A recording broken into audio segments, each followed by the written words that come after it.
My son handed me a pair of rubber gloves and pointed at the kitchen sink while his wife's family sat in the dining room eating the food I had spent 2 days cooking. He did not say please. He did not say thank you. He looked me in the eye and said, "Mom, can you just get this cleaned up while we finish in there?" And then he walked back through the door, and I heard the laughter start again on the other side of it. I stood at that sink for 30 seconds holding those yellow rubber gloves, and I thought about the 31 years I had spent being his mother. The nights without sleep, the school pickups in the rain, the second job I had worked for 4 years so he could go to a university that cost more than I earned.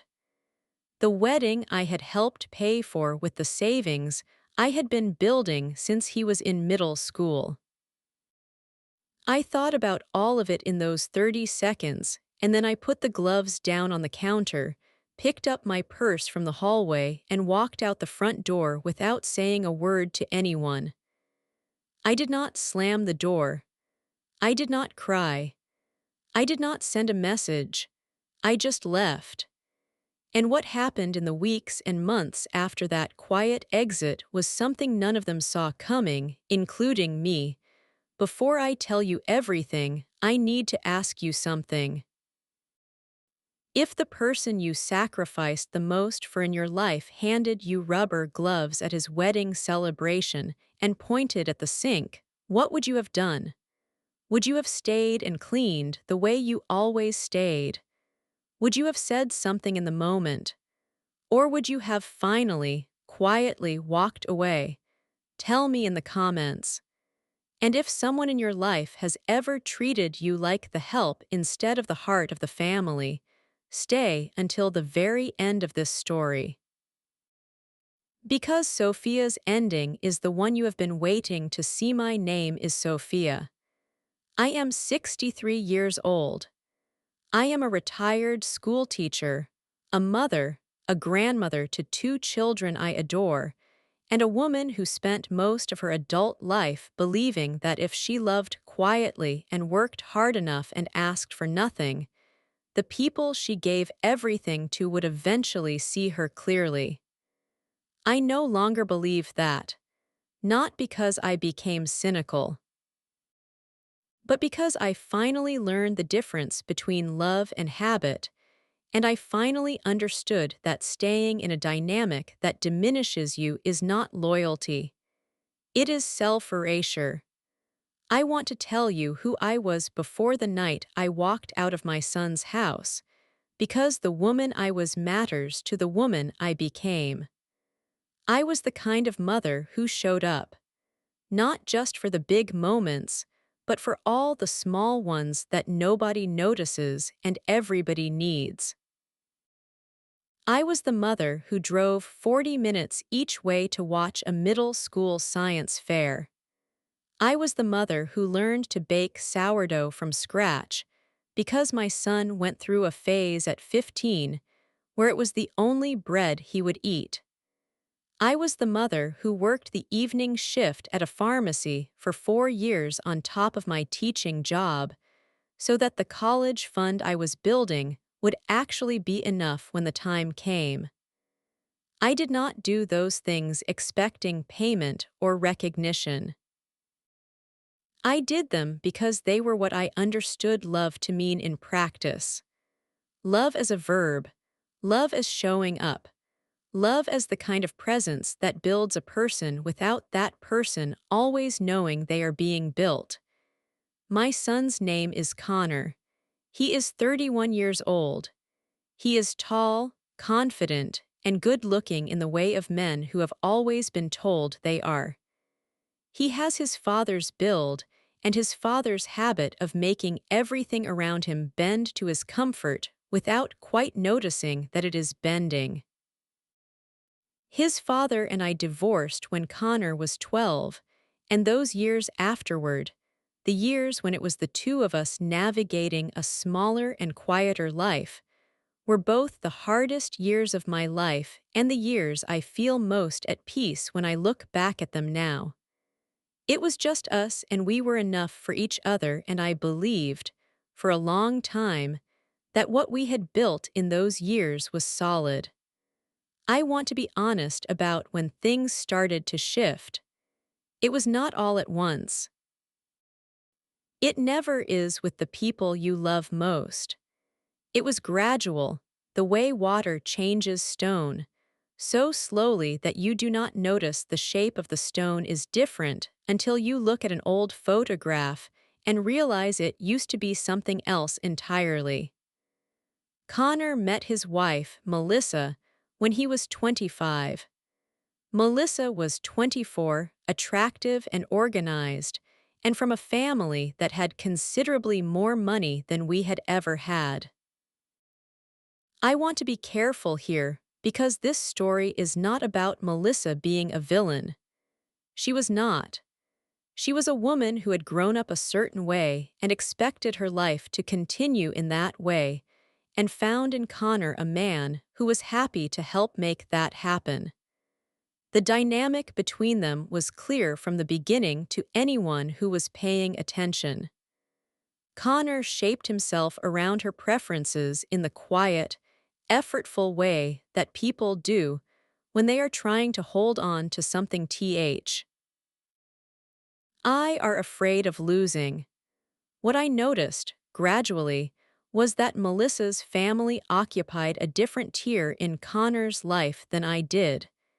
They were the people he took trips with, the people he called when something good happened, the people whose opinions about his career and his house and his decisions were sought and valued. I was the person he called when something needed doing. I want to say that clearly because it is the shape of the thing that took me years to name.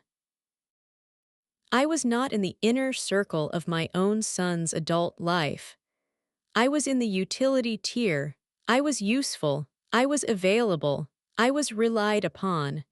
But I was not considered.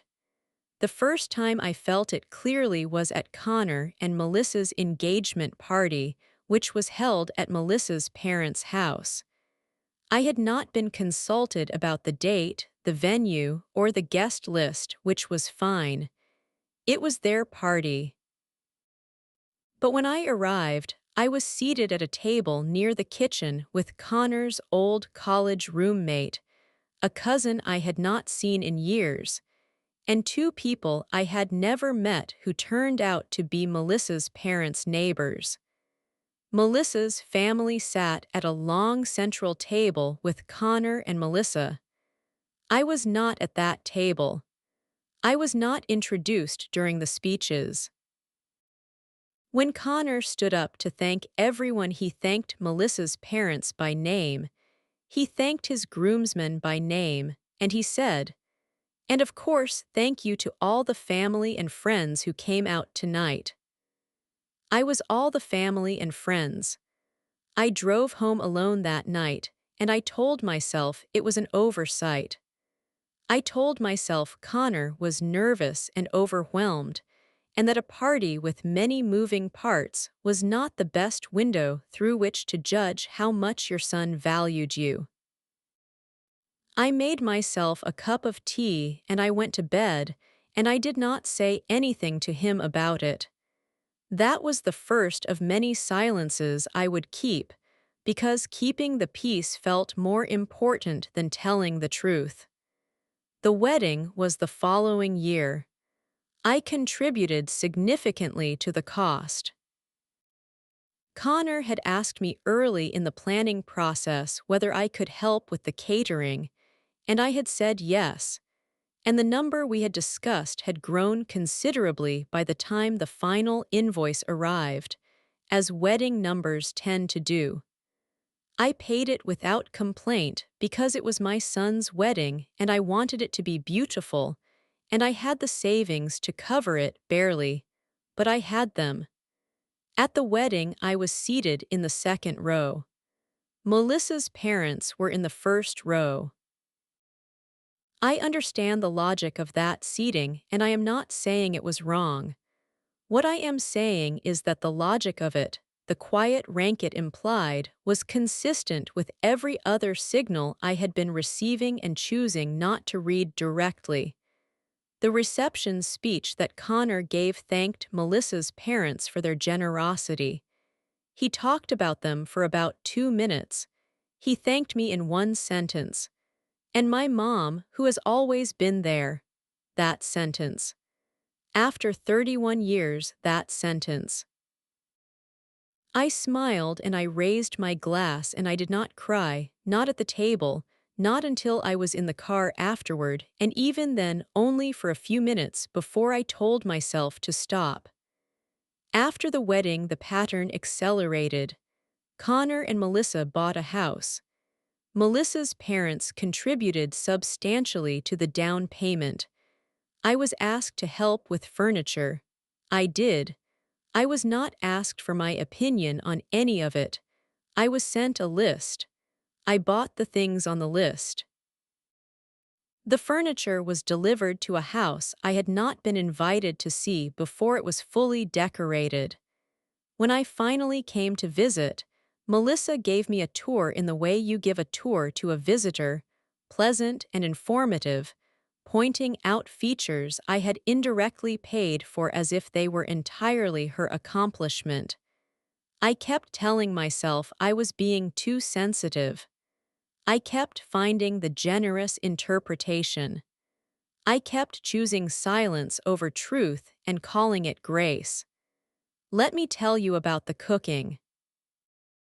Because the cooking is where the pattern became impossible to ignore even for a woman as committed to generous interpretations as I was.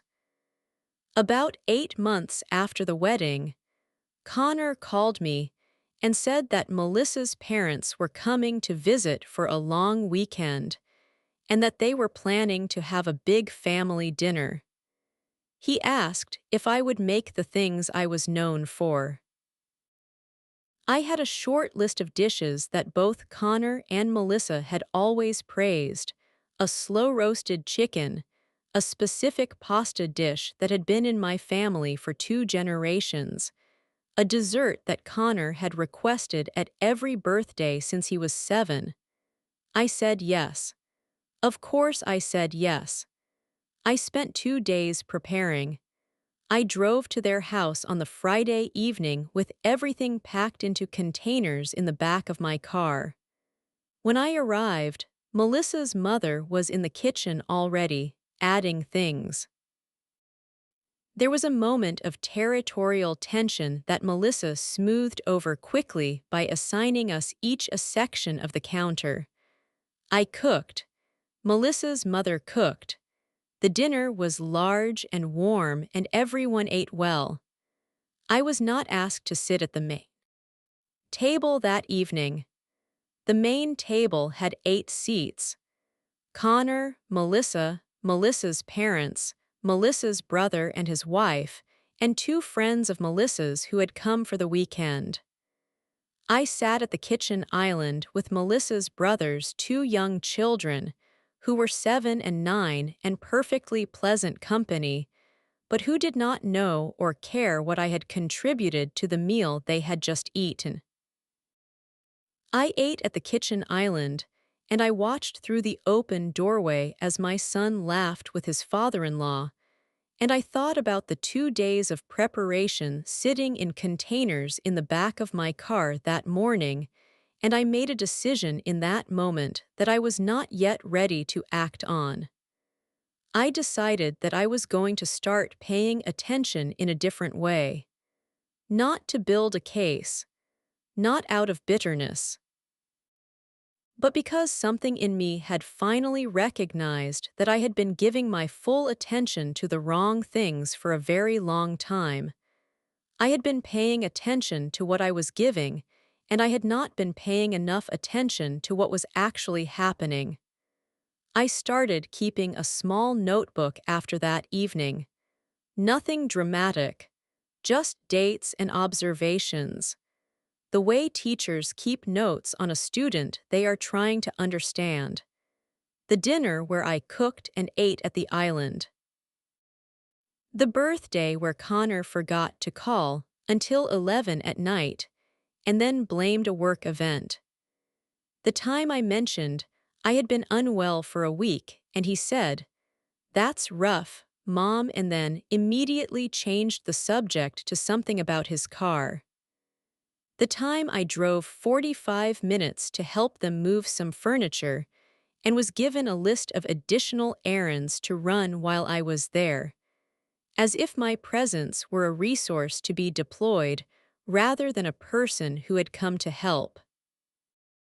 The notebook was not for anyone else. It was for me. It was for the part of me that kept finding generous interpretations and needed something to push back against that habit. The birthday dinner happened about 18 months after the wedding.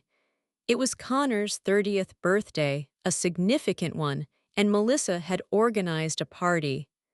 I had been told about it 3 weeks earlier and had been asked to come early to help set up. I arrived 2 hours before the guests as requested. I set up tables. I arranged flowers. I prepared appetizers from a list Melissa had sent. I drove back and forth to a grocery store twice for things that had been forgotten. I did all of this without complaint because I wanted my son's 30th birthday to be beautiful and because helping was what I knew how to do. The guests arrived at 7. There were about 30 people. Melissa's family, Connor's friends, work colleagues. When everyone was seated for dinner, I looked around the dining room and I noticed that the table had 12 seats. I counted the people already seated. 12. I was still in the kitchen finishing the last of the food. When I came out with the final dish, every seat was taken.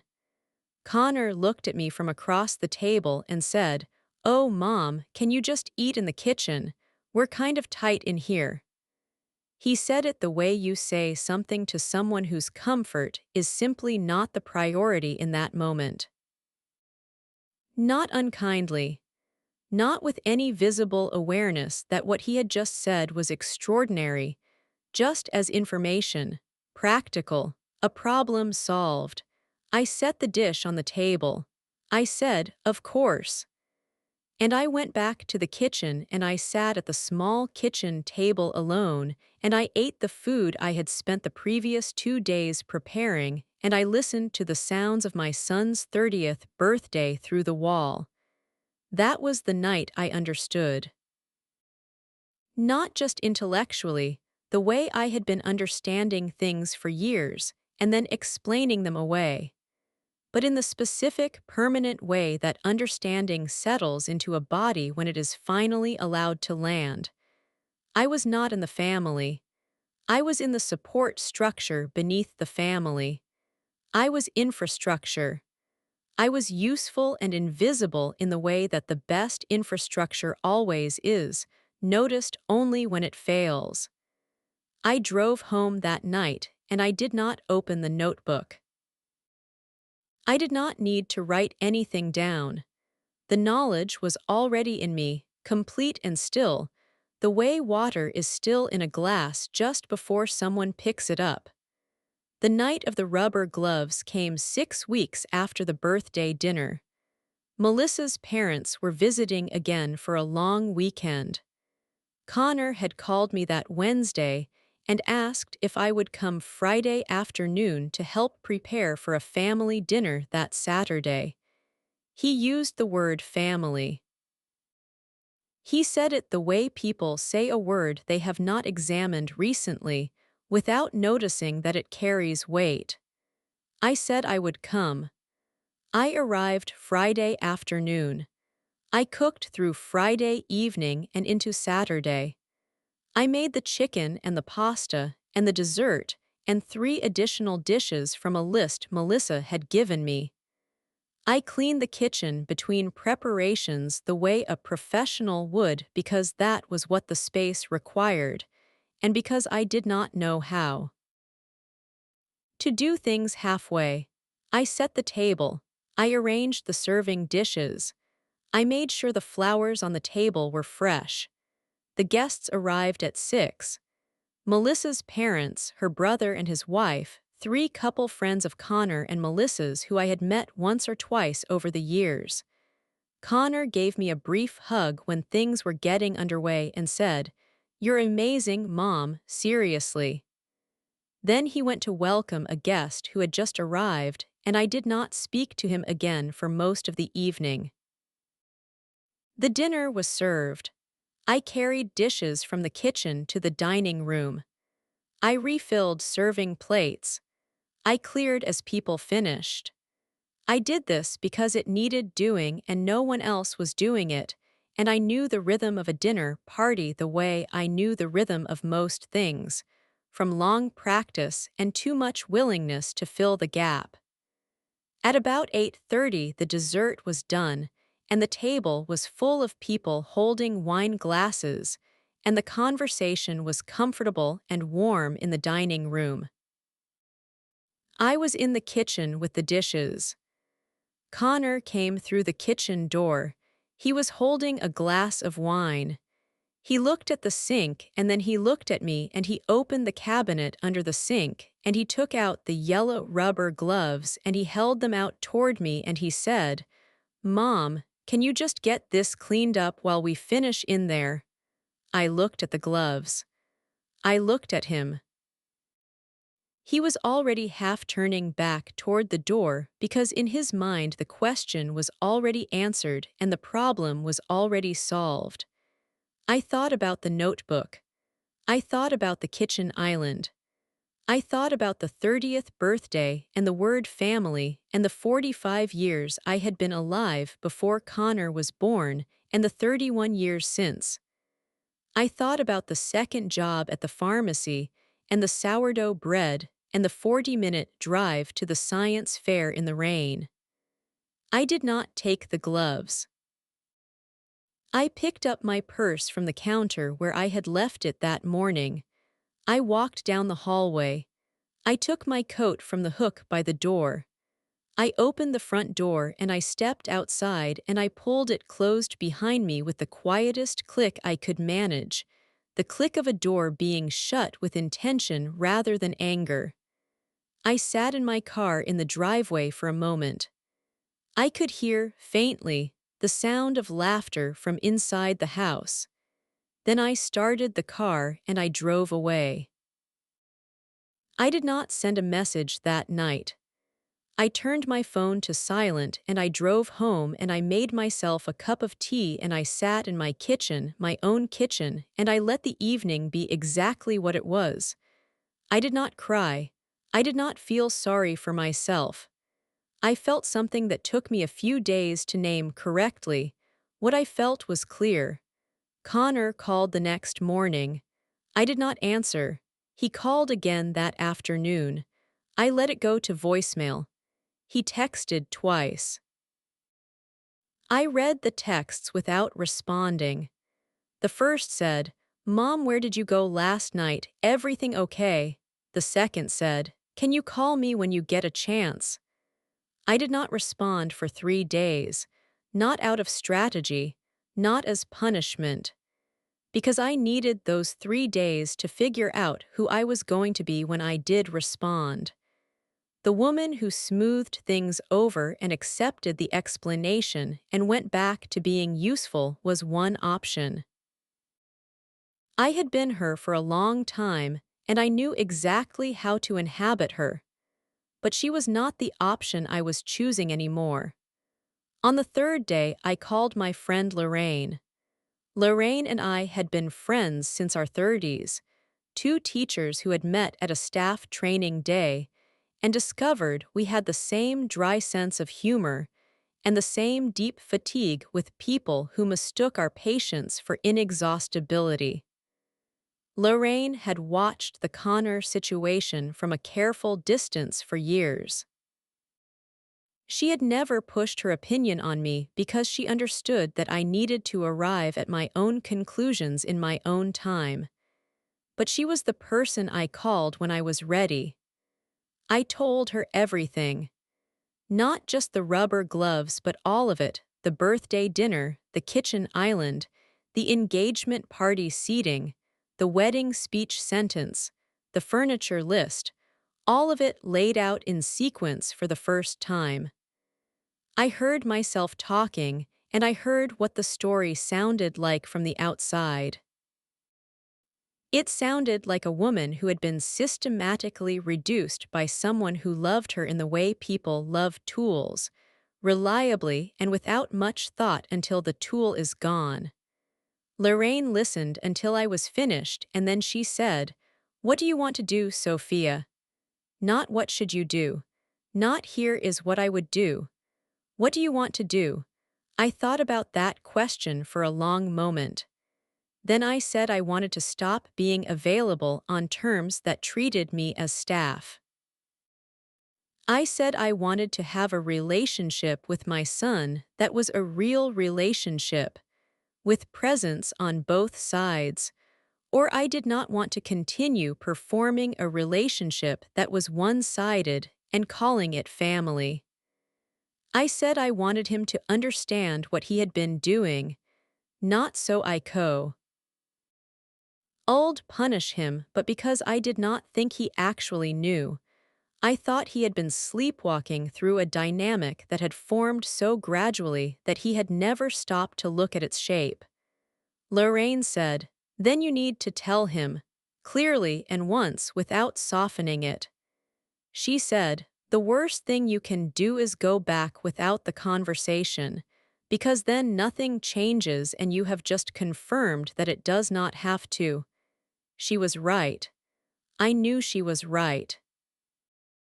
I had known it for years on some level and had been choosing not to act on it because the conversation was painful and the outcome was uncertain, and it is always easier to absorb a hurt than to name it and risk the response. I called Connor 4 days after the rubber gloves night.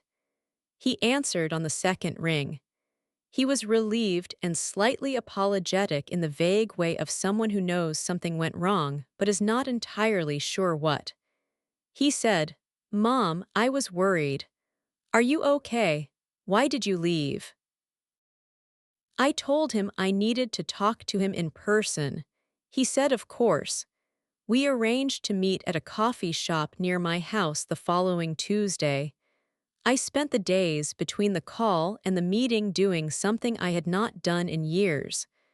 I sat with my own history and I let myself look at it without the softening lens.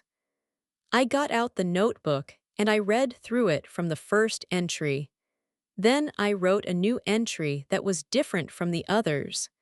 The others were observations. This one was a list of what I needed from a relationship with my son in order for it to be genuine. Not a list of grievances. A list of requirements for something real. The list was not long. 4 things to be considered before decisions that affected me were made. To be present as a person rather than a function at family gatherings. To be spoken to with the same basic courtesy he extended to people he wanted to impress. And to have the relationship reviewed honestly, with both of us willing to look at what it had become and decide together whether we could build something better. I did not bring the notebook to the coffee shop. I did not need it by then. The 4 things were clear enough in my mind that I did not need a page to hold them. Connor was already there when I arrived. He stood up when he saw me, which was something, a gesture that suggested he understood the meeting had a different weight than our usual interactions. He had bought my coffee already, the order he knew I always got, which was also something. Small things. But I was paying attention to small things now in a different way than I used to. We sat down. He started with the apology he had been building in his head since the night I left. He said he was sorry for asking me to do the dishes, that it had been thoughtless, that the evening had gotten away from him and he had not been paying attention to how it looked. He said he knew I had worked hard all day and that he should have said that more clearly at the time. It was a decent apology for a man who thought the problem was the rubber gloves. I told him the rubber gloves were not the problem. I watched his face shift in the way faces shift when someone realizes the conversation they prepared for is not the conversation that is happening. I told him about the kitchen island, the birthday dinner, the engagement party, the wedding speech, the furniture list, the dinner where I cooked for 12 people and ate alone while they finished. I said each thing once, clearly, without emotion that was meant to manipulate, and without softening that was meant to protect him from the full weight of what I was describing. I told him I loved him. I told him that had never changed and was not going to change. I told him that love was not the question. The question was what kind of relationship we were going to have going forward, and that I was no longer willing to maintain one in which I was consistently treated as support staff rather than as his mother and as a person. Connor was quiet for a long time. He had his father's face in that moment, the particular stillness of a man who has been told something true and is fighting the impulse to deflect. I had seen his father sit in exactly that stillness more than once. I watched him and I waited, and I did not fill the silence, because filling silence had always been one of my great weaknesses, and I was practicing a different skill now. He said, "I didn't realize it looked like that." I said, "I know you didn't. That's part of why I'm telling you." He asked if Melissa had done this, meaning had she created the dynamic, had she been the architect of my reduced position. I told him that was not the question I was asking him to sit with. I told him that however the dynamic had formed, he was an adult man and he was responsible for the choices he made within it, including the choice to hand his mother rubber gloves and walk back into the party. That landed. I could see it land. He put his hands around his coffee cup and he looked at table and he said, quietly, "I'm sorry, Mom, for more than the gloves." That apology was different from the first one. I felt the difference and I accepted it without amplifying it or dismissing it. I simply said thank you and I meant it. What happened over the following weeks and months was not a dramatic transformation. Real change rarely is. It was incremental and uneven, and there were moments when old patterns reasserted themselves, and I had to name them again, more briefly than the first time, because the first time had been the establishment of a standard and each time after that was simply the maintenance of it. The first sign that something had genuinely shifted was a phone call about 3 weeks after the coffee shop meeting. Connor called on a Sunday morning, not because anything was needed, not because there was a task or a favor required. He called because, he said, he had been thinking about something I had mentioned, the sourdough bread phase when he was 15, and he wanted to know if I still had the recipe. He said Melissa had been talking about making bread, and he thought it would be nice to have the family recipe. He said family the way he had not said it before, in a way that included me in the category. I told him I had the recipe. I said I would send it. Then we talked for 40 minutes about nothing in particular, and it was the easiest conversation we had had in years. The next sign came when Connor called to tell me that they were planning a dinner for Melissa's parents' anniversary, a small celebration at their house. He said, "I wanted to check with you first whether that date works for you and whether you'd want to come as a guest. Not to help cook, just to be there." The words "just to be there." He had heard what I said. He had heard it enough to use it. I said the date worked and yes, I would like to come. I came as a guest. I sat at the main table. Connor introduced me to the couple who had been invited and he said, "This is my mom, Sophia. She's the reason I know anything about cooking, among other things." Among other things. I smiled and I thanked him without making it a moment because I did not need it to be a moment. I just needed it to be true. Melissa was more complicated. The shift with Connor did not automatically translate to a shift with Melissa, and I want to be honest about that rather than tying the story into a bow, it did not have. Melissa was a woman who had organized her life and her household around a set of assumptions, and some of those assumptions included the role I had been playing. The shift required from her was real, and it did not come without friction. There were dinners where I could feel the edge of the old dynamic trying to reassert itself, moments where a task would appear near me as if by gravity.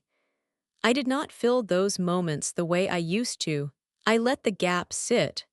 Sometimes Connor filled it. Sometimes it just sat. Either way, it was no longer mine to fill automatically. Over time, the friction reduced, not to nothing, but to something manageable. Something that felt like two people finding a new way to occupy the same space rather than the old arrangement where one person occupied the space and the other person kept it running. My granddaughter came into the world about a year after the rubber gloves night. Her name is Nora, and she has Connor's eyes and an expression that is entirely her own, a level, considering look that she fixes on things she finds interesting. I came to the hospital the day she was born. Connor called me before he called anyone else. That was his choice, and I noticed it without making a production of it. I came. I held Nora for the first hour of her life. I sat with Connor while Melissa slept, and we talked in the quiet way of people who have found their way to something real after something difficult, carefully, and with appreciation for the care it had taken. The second grandchild came 14 months later, a boy they named James. At the hospital for James, Connor stood in the hallway and said to me, with the directness that I had asked for and that he had been practicing, "Mom, I know I got a lot wrong for a long time. I think about it more than you probably know. I'm trying to do it differently." I told him I knew. I told him it showed. I told him trying differently was the whole thing and that he was doing it. Lorraine came to visit last spring, and we sat on my porch in the early evening, and she asked me how it all felt now, looking back. I thought about the question honestly before I answered. I told her that the hard part was not the rubber gloves night. The rubber gloves night had actually been a gift because it had been clear enough that I could not explain it away. The hard part had been all the years before it, the years of generous interpretations and kept silences and performing peace in a situation that did not deserve my peace. I told her that the thing I wished I had done differently was to have the coffee hop conversation 10 years earlier, while there was still so much time on the other side of it. She said, "But you had it when you were ready." I said yes. That was true too.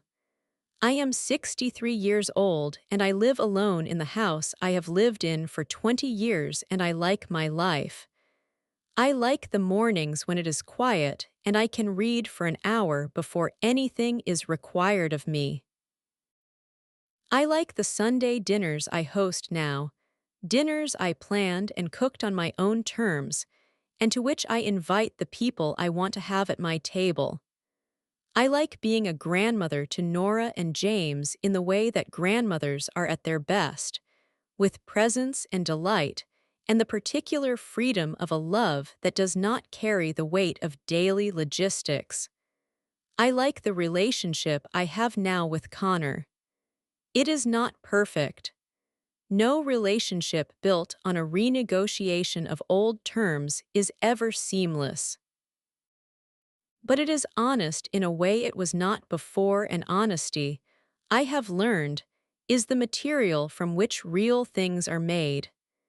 Everything else is performance, and performance is exhausting and hollow and does not sustain.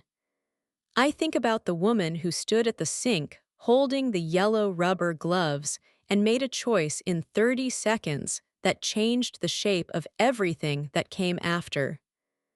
I think about her with a great deal of affection. She was tired and she was clear, and she did the right thing without drama and without a plan, which is actually the only way most of the right things in life get done. She just put the gloves down and walked out. And it turned out that was enough to start everything over.